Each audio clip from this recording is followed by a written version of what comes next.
and stirring it for them. Gosh, it's such an old-fashioned book, isn't it?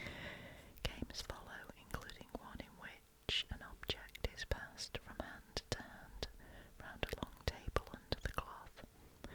It is supposed to be repulsive, round, clammy and rough in texture, such as a frozen egg wrapped in strips of wet fox fur. Okay. Now, if you happen to come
Christmas has become a secular holiday for many people in Finland, with the time before Christmas becoming very exhausting. A Finnish artist recently drew a cartoon in one of the newspapers. It showed people rushing in and out of shops, buying things, pushing each other, tired, quarrelling, loaded down with parcels of food and gifts, in a street sparkling with lights and decorations. Nobody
Christmas for the Irish lasts from Christmas Eve to the Feast of Epiphany on January the 6th, which Irish people call Little Christmas.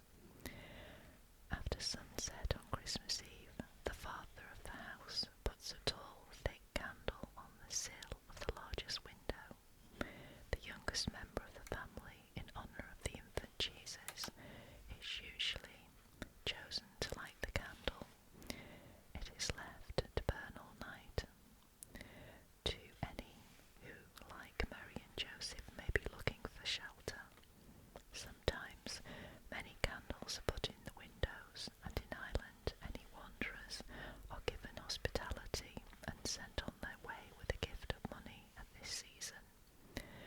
The women will be baking a round cake full of caraway seeds for each person in the house. The day after Christmas Day, St. Stephen's Day, is almost as important as Christmas Day for the Irish. In Ireland itself, football and horse racing are popular sports for adults. For children, the Wren Boys procession is the big event. Young men and boys, sometimes girls also, are up early dressed in gay clothes in some regions, in old clothes with faces blackened in other counties.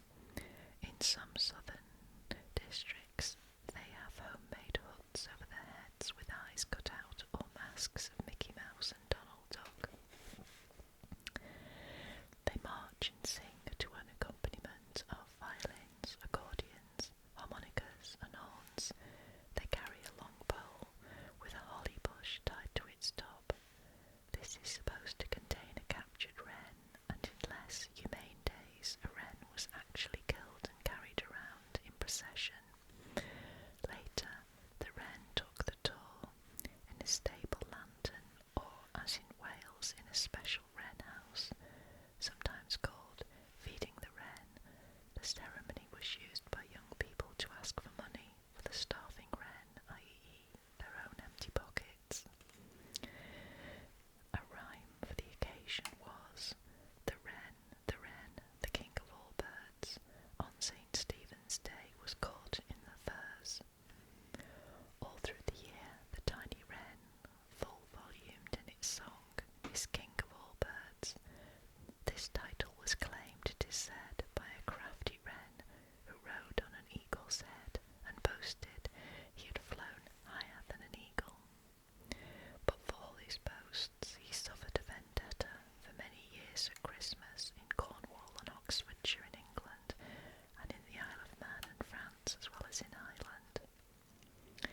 An Irish explanation for the former custom is a story that during a rebellion against English rule in the north, a group of English soldiers were being surrounded as they slept, but wrens pecked on their drums and woke them, so the enemy soldiers escaped. The wren was called the devil's bird in Ireland. Wren killing may in fact go back to the Druids' use of wren song for divining the future, or to magic properties a wren's feathers were believed to possess. So, if you're listening to this from across the water from where I am, if you're in Ireland, any truth to that? Is that accurate? Okay, let's go on to Scotland. Scots go to church on Christmas Eve and Day, but concentrate their main celebration on New Year's Eve, or Hogmanay, and New Year's Day. They seem to have taken the Protestant reformers' attacks on the misuse of Christmas more seriously than the English did. That does not prevent a vast amount of drinking, the main feature of Hogmanay. The word Hogmanay, according to one theory, may derive from an old French New Year custom called Hog Winna,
Dutch and the robust island peoples, who mostly worked on the land, rubbed shoulders.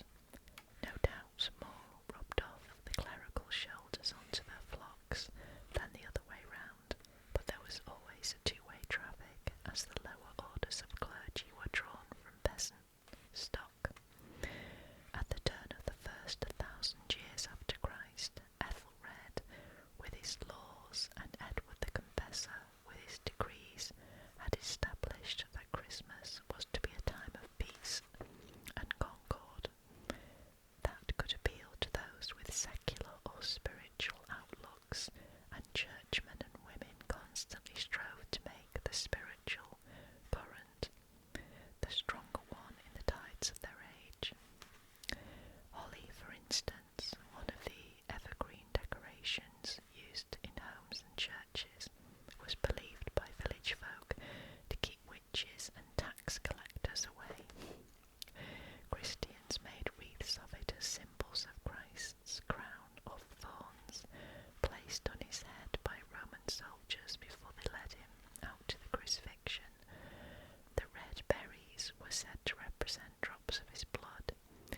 Ivy, on the other hand, remained pagan, being linked with wreaths round the reeling brow of the Roman wine god Bacchus. Songs at Yuletide pointed to holly as the male and ivy as the female.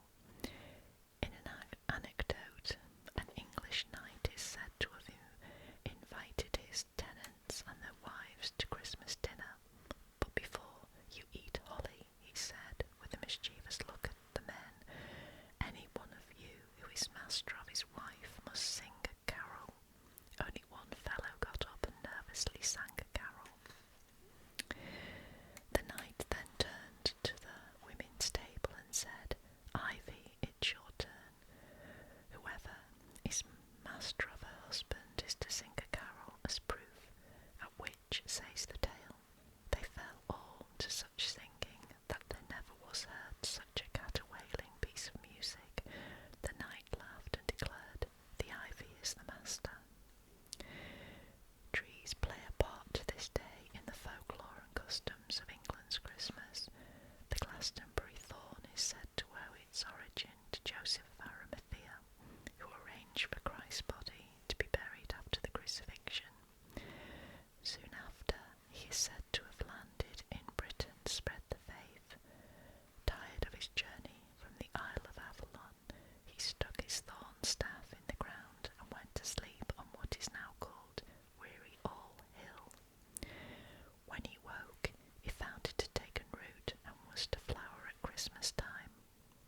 Every year, thousands come to see it flower, either at Christmas, New Style, on December 25th, or by the old calendar on January the 6th. A Puritan in Elizabeth I's reign chopped down the tree as idolatrous, but pilgrims had taken and planted cuttings, so the tree's direct descendants survived. Each year, the Mayor of Glastonbury in Somerset and the local vicar cut sprays from the thorn to send to Queen Elizabeth II. So it'll be King Charles now for the royal table on Christmas Day. Skeptical modern botanists know the thorn by its Latin name, Crataegus. Monogyna biflora, which flowers twice a year. One of its flowerings is usually in the Christmas season. Another plant is responsible for a Christmas custom only adopted in Britain. Mistletoe probably gets its name from the mistle meaning different twig, since it is a semi-parasite whose light green dense growth contrasts with the host tree on which it grows. Celtic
Christmas Eve for over 700 years. The bell, rung once for every year since Christ's birth, is supposed to mark the devil's departure.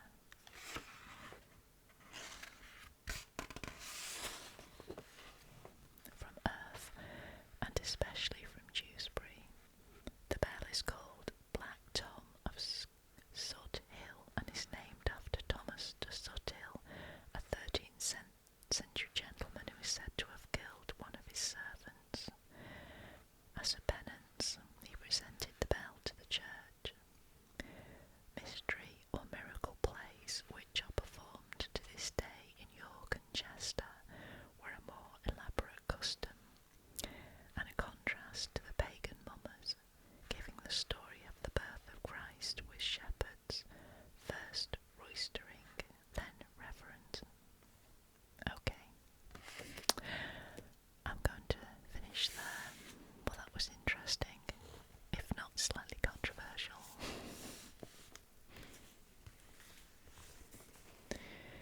This has been